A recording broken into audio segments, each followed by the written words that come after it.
Alright guys, what is up? Welcome back to a new YouTube video. Today I'm going to be helping my brother install some heavy duty tow mirrors on his truck. Guys? This is my brother. Jose Melgoza. So yeah, these are the mirrors that we're going to be installing onto his truck today. These are the heavy duty mirrors, and they're going to replace these. So it should be fun, so stay tuned.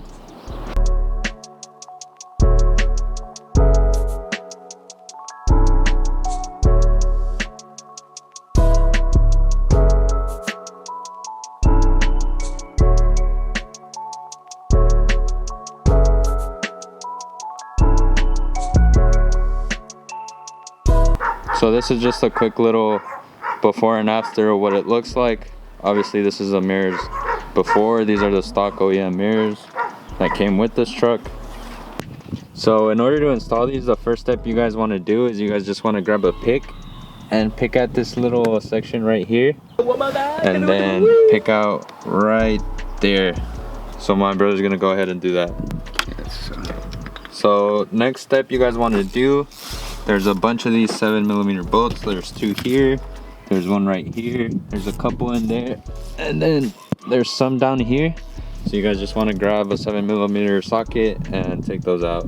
One thing that I did notice, so this truck has a sound system and it's been having a rattle in this door particularly. So after they reinstalled the speakers, apparently they didn't tighten down that bolt, and that's the rattling that I've been hearing. So at least I got rid of that rattle.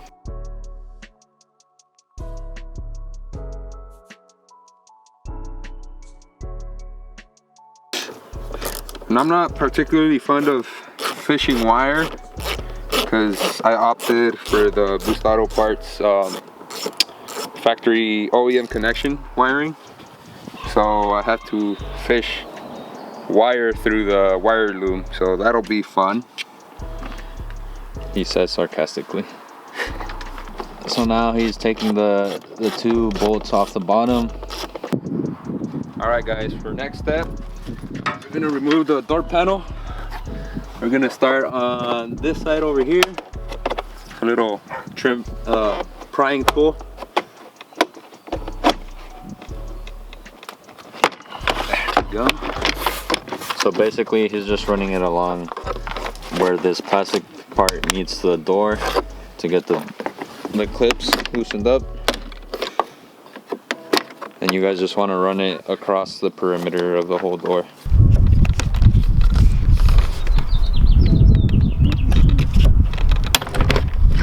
There we go. None of them broke, thankfully. So let's take this out. And then you guys just want to lodge it here. Next step is removing this clip right here for the lock. You slide it a little bit forward. Push it back to the side. That removes that. And then the speaker box.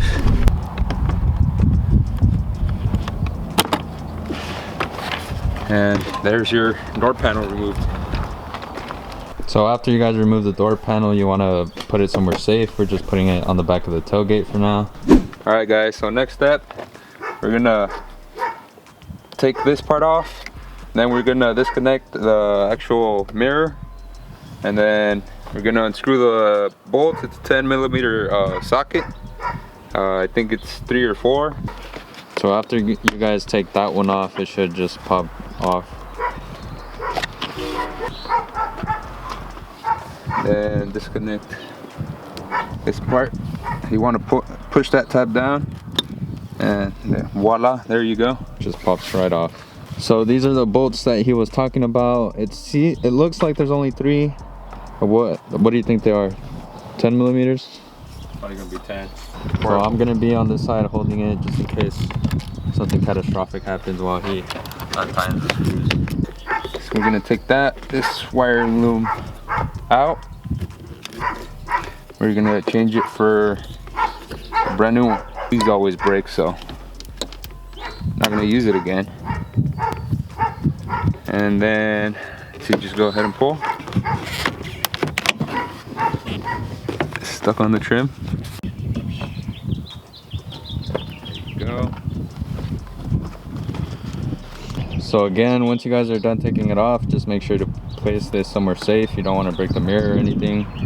And then you guys want to grab the replacement. This is going to be a size comparison. We're going to do a quick little side by side. So this is what was on the truck. This is what's going to be on the truck. I'll put my hand for reference. So here I basically cover the whole mirror. Here I cover, I'd say what, 40%, 60%. So it's definitely bigger is better around here. Hey, so next we're gonna make a small little incision on this rubber grommet, which I'm pretty sure there's already one there. You're gonna have to fish that, the 2 wires, which is these 2 right here. Fish that through this rubber grommet. We're gonna have to take that part out right as well. This fender footwell plastic trim, we're gonna have to remove it as well. Fish these 2 wires. The white wire is gonna go to the passenger side, and the blue one's gonna go in the engine bay. We're gonna have to puncture a hole through the rubber grommet in the engine bay as well, and make a fuse tab to that. So right now we just finished putting it on. We just bolted it on. It's not plugged in or anything, but for the most part you guys can give yourselves an idea of how it's gonna look. So looking good so far. And then that's how it looks. What is that called, in the towing position? Yeah. And that's how it looks like regularly. So honestly, really digging this look. I prefer this look a lot over this look, because this just looks like it's too small. It just looks like it doesn't belong on the truck. But this definitely suits it better. So once you guys put these back in, all you guys need to do is basically connect these 2 back up. And now you gotta wire these wires through here, make a little small incision, fish it through here, out through to this hole right here, and then fish it again through the bottom of this so it comes out through here. And then now you gotta fish it again into the cab through this hole. Gotta take off this part. That makes it a lot easier to find the wires and fish it. So whenever you guys are ready to reinsert this plastic trim piece in, you guys want to make sure to start from the bottom and then work your way up, because it latches onto this first. You start from this end. Then you fish it. You gotta make sure that this little edge over here latches to that part right there. Otherwise, you're gonna have a mess and it's gonna fall off. Yeah, it doesn't come off anymore. And there you go. Gotta adjust this wiring because it's cold. It's cold. Oops. It's cold and my fingers are freezing. Chose a really bad day to do this, but still gonna get it done. So now what he's currently working on, he's cutting a little hole into this rubber grommet, and then that's where he's gonna pass this wiring harness through. So he's gonna send this through there just to clean up the wires, make sure they're nice and tidy. Now we're just gonna wrap it in electrical tape, that way we can fish it through the rubber grommet. Sure you get it nice and tight. Hopefully it doesn't go loose on us. You gotta get them nice and tight. Don't let your kids watch it! There we go. That's one way to do it, I guess. Also, obviously, something that would help would be just making the hole bigger in the grommet, but if you guys don't want to do that, if you guys don't want a big hole, this is one way to do it. And then there you go. You just pull out the slack, and then connect it to this connector right here and this other boot. Fishing it. There we go. Like nada. So like we said earlier, you have to run it in through this grommet and then out that way, in here, and then out through there. So that's what he's currently just pulling out the wires from there. You connect this portion and then pull any of the sluck out like there. Put this old seal back on. There you go. Now you got to remove this doorstep panel in order to fish the wire again through this hole, through the cab, and then you're gonna send the white wire to the passenger side fuse panel, and the green one's gonna go to the engine bay fuse panel, the engine bay, and then T-top from there. So right now what we went ahead and did was we just connected the wires to the mirrors just to triple check that everything is working. That's power fold, and then unfold. Now let's see. Okay, there we go. So the actual mirror moves now. There we go. And it's only the upper, the lower doesn't move. So always double check your stuff before you finish installing it. It's always a pain in the ass when you button everything up, go to make sure that it works and it doesn't, and you have to take everything apart. Exactly. So once you guys get to that point, you guys want to make sure to jump onto the passenger side, or if you guys started on the passenger side, work your way over to the driver's side. For us, we're gonna get to that point on the passenger side door. So again, just do everything that we've shown you on the passenger side door. Once we get to that point, we'll check up on you guys again to see what to do after that point. All right guys, so we're basically caught up on the passenger side door. What needs to be done next is this blue wire. No, the blue wire needs to be sent over to the driver's side, and the white side on the passenger side needs to be sent over here because it's gonna go into this little fuse box. So once we find a way to do that, we'll check back up with you guys. Okay, so as you guys can see, or can see, we're not done, but we've ran out of daytime, so we're gonna go ahead and call it a night today. We'll come back tomorrow, finish everything up, button everything up. So yeah, see you guys tomorrow. Peace. The next morning. All right guys, today's a new day. As you can see, he's pulling out the truck again. We're gonna work up on finishing wiring the mirrors.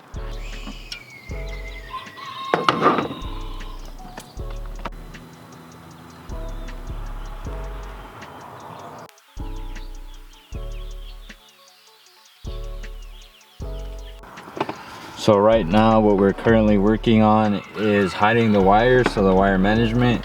We're gonna get everything nice and tucked away and out of sight before we type it in. So right now he's putting on the plastic molding back. I just went ahead and you guys can see them right there, the little zip tie tabs. I haven't cut them yet, but I just went and hid the wires up behind this little plastic trim. What's next is to just trim those tabs off, and then the wiring should be hidden, shouldn't come off.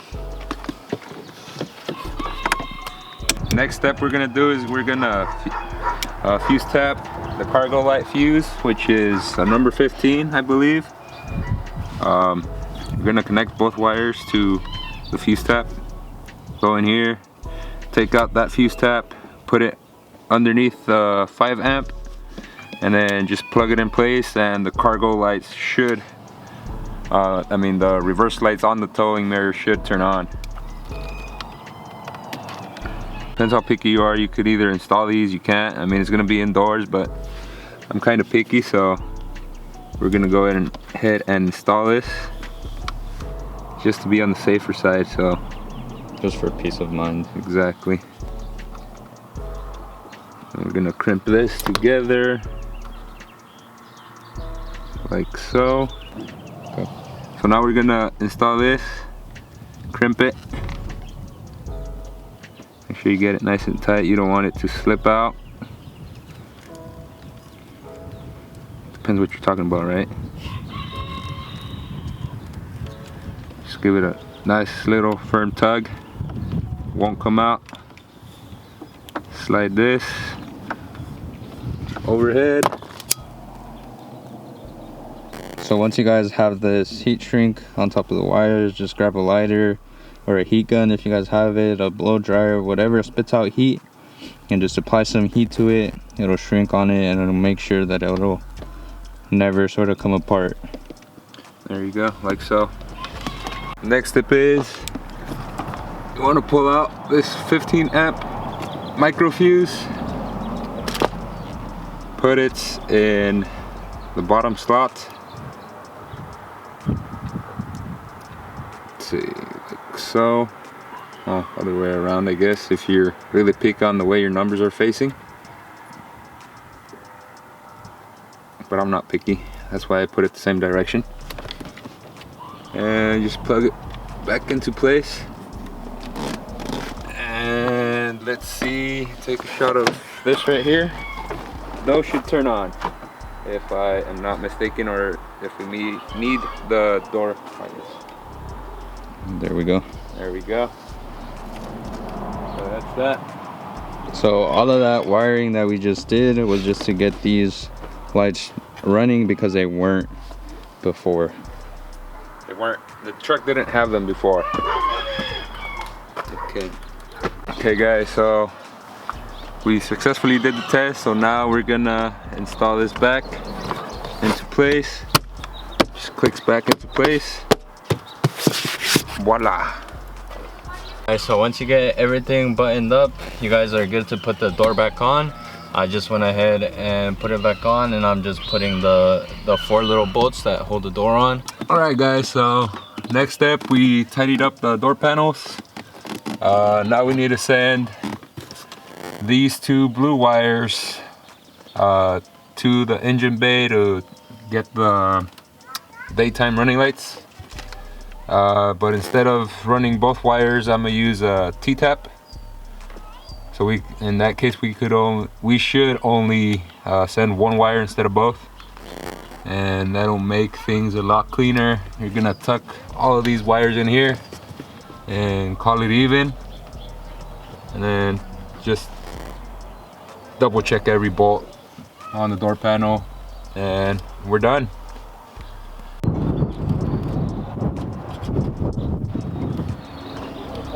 Yeah. So basically, like we said earlier, we just went ahead and sent this blue cable through this firewall, and now all that's left to do is cut it and tap it into one of these fuses. Alright guys, so next step, gonna cut this wire, crimp it onto here. Again, it depends if you want to put these on. We're gonna tap into fuse, so 15 amp for the left driver daytime running lights for the headlights. It doesn't matter which one you use, it's still gonna be on in the daytime. So these are gonna be daytime running lights. So they're switchbacks from amber to white. Amber turn signal and emergencies, and then white as running lights. Go. Get rid of some of this.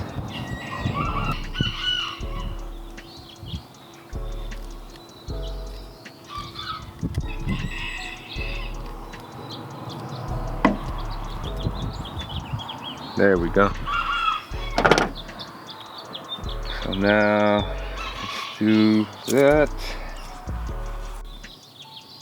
Don't concentrate the heat in one location because it will melt the shrink wrap.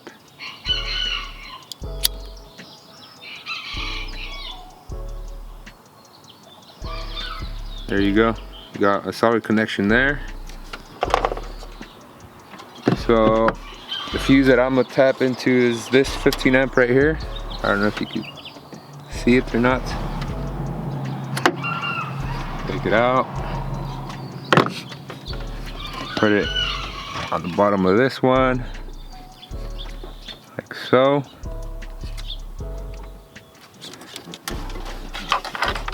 Run it through here to the bottom so you can close it again. Reinstall that. And testing. See if the running lights work.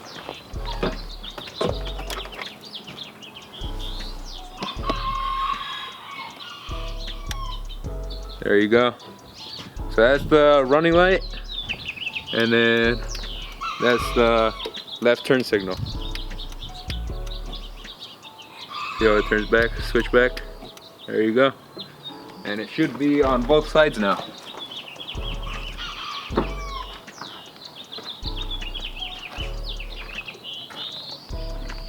One more step to do. I'm gonna just show you guys a quick little before and after. So what we're gonna do next, the little lights on the mirrors, which are technically the floodlights, we're gonna show how they don't activate when it's in reverse. So as you guys can see here, these turn on, but these don't turn on. So whenever we're done running it, it's gonna activate these so that they turn on whenever you put it in reverse like that. So it should look pretty clean. I'll wait for it to focus a little bit. So yeah. Okay, so like I said, now as you guys see, both this light and those lights are on whenever he puts it into reverse. So right now they're on, off. So both of them on both sides light up. Boy,